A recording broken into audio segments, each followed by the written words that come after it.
Τα νομικά πώς ήρθαν στη ζωή σου? Τα νομικά. Ναι. Τα νομικά ήρθαν διότι θα πήγαινα φαντάρος. Και φαντάρος βεβαίως δεν ήθελα να πάω. Πριν τα νομικά, μάλλον όταν έδωσα πρώτη φορά εξετάσεις δεν έδωσα νομικά. Έδωσα ιατρική. Ναι.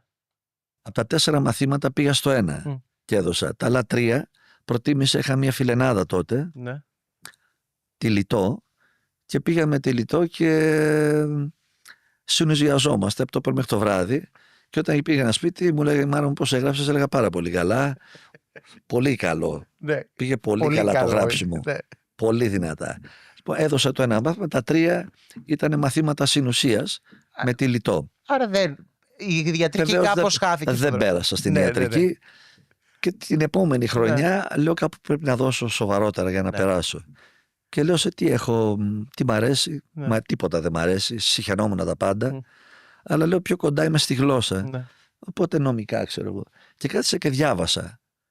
Και έμαθα ιστορία, ότι χρειαζόταν.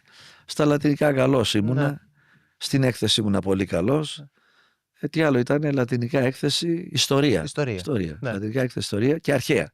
Και αρχαίο κείμενο και πέρασα. Μάλιστα θυμάμαι ότι το βράδυ είχα τότε τέτοια αγωνία.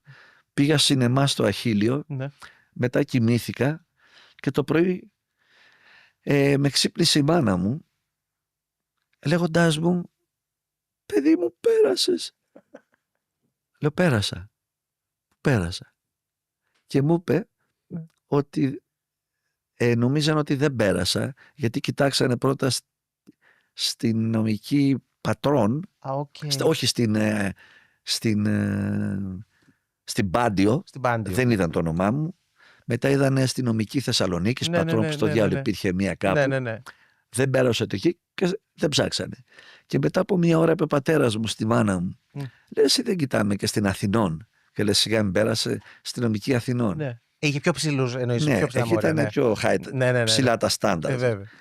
Και είχα περάσει στη νομική Αθηνών και με ξυπνήσαν να μου πούν πέρασα νομική Αθηνών. Συνέχισα να κοιμάμαι διότι δεν με ενδιαφέρει καθόλου όμως. Τι τελείωσες όμως τη σχολή? Ναι. Την τελείωσες. Την τελείωσα. Ναι. Γιατί δεν ήξερα τι να κάνω στη ζωή μου.